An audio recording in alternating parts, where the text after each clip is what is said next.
I see we meet again. Well. Thanks for joining me again. If you recall, last week we were putting together a groove that I had started, and I invited you guys to be a fly on the wall. And I'm glad as many of you showed up as did. So now part two, let's finish this thing. And in case you didn't see the one from last week, there's a link to it right up there. Go watch it. We'll wait for you. No hurry. I've been developing this tune. I decided, last week I couldn't decide if it was going to be a vocal tune or what. And someone in the comments said that Shaka Khan should sing it. And I immediately second that as a great idea. But they didn't have her phone number, and neither do I. So I guess we're stuck with it being an instrumental. So you're stuck with me.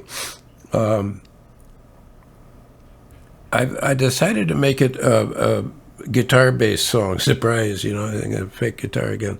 But I've got a new fake guitar. It's a jazz guitar.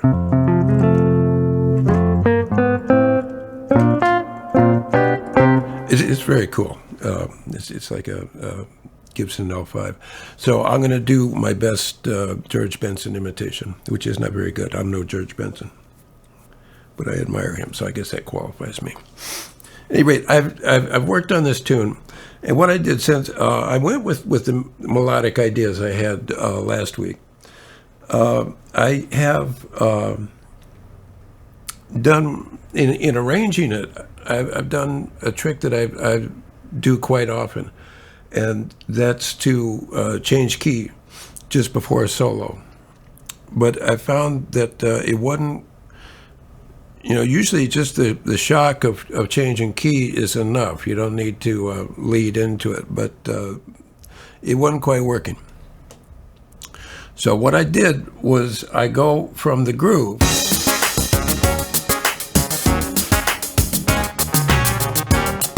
which has this click here. So I go from that, and then I repeat that, and then transpose it up into the new key as a lead into it. And that's a good way to set that up. You'll hear it when the whole thing comes together. But it's still in sections. You can see it's been developed. I have now labeled the scenes. One is just the groove, the bridge is the full bridge, the turnaround is still called the turnaround, even though it's not really a turnaround anymore. It's like a B section. Melody is labeled. Second melody is the thing that comes in after we transpose, because when I went to go right into the solo, I set up the groove for the solo section a little bit differently. It plays, instead of just being based on one chord, it plays on two chords, the 1 and the 4. And I just found myself playing a melody with it that I liked, and developed that.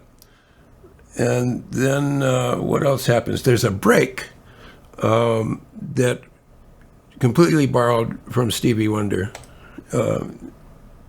who borrowed it from Chick Corea. It's one of those unison deals. It's like, okay, you'll hear it. What else do we have? Well, there's the solo, and then it comes back in with that second melody, and then it ends. That's the way it is. So I'm gonna make sure it's in order and mix it, and then we'll listen to it. Okay? All right.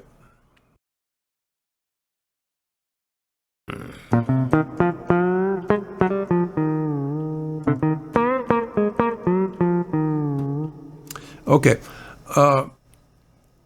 A couple of changes that I made since last week is I did add more realistic drums in it, but I didn't take away the LM1 because I like it. But I augmented it with a different drum set, mostly because I like the cymbals better. But and I programmed a slightly different beat. And then I put down a track using the Moog Muse with a sound that I programmed that I was trying to get a Telecaster, but it winds up sounding more like a clavinet. But I'm playing it like a clavinet, so split the difference. But you'll hear that. And it's playing the same groove that was on the earlier version. Also, I want to mention that on the instrumentation, I kept that pretty much sparse. I put the new guitars in there, and I also put my Rhodes on the bridge and the turnaround and a few places, the intro. I kept the instrumentation pretty much like it was. It's kind of guitar based. It's not doesn't go a lot. I've got some Prince style synthesizer steps that come in later during the solo in lieu of horns, which probably, if this was, in a world where I was actually recording this for with a budget, I would want horns on this, but I don't. So I used a synth, and instead of trying to make the synth exactly sound like brass, so what's the point? I used a Prince style, Oberheim type sound, even though I'm using a Prophet. That's too many details there.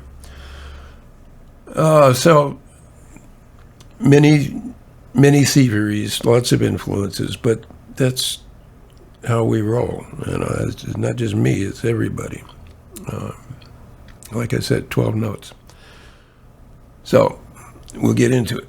One last thought is that even though I've had a lot of fun talking about thievery and stealing with these videos, in the end, this is a song that I wrote and I arranged and I performed it. But I just wanted to point out the truth of where everything is coming from, because I'm standing on the shoulders of giants every time I touch an instrument. And I take things from musicians who are greater than I'll ever be. But that's just how music is made. So, I mean, it's just, and always has been. Just like Mozart learned from Bach, and Beethoven learned from Mozart, and Jimi Hendrix learned from Buddy Guy, and Michael Jackson learned from James Brown. We all learn from each other. This is what Miles Davis was saying, that everybody influences everybody else. Everybody learns from everybody else, and that's where music comes from. And I'm sure it's that way all over the world. With Indian classical music or Balinese gamelan or Japanese kabuki music, it's got to be a living, breathing organism that evolves, and the only way it does that is if people learn from each other and everybody adds their own little mix to it. We're all working with the same ingredients, and that's those, in Western music, that's those 12 notes I was talking about. But it's how you mix them together is how you cook. Anyway, there it is. Thanks for listening, and be sure to like and subscribe, and I'll see you next time. Sayonara.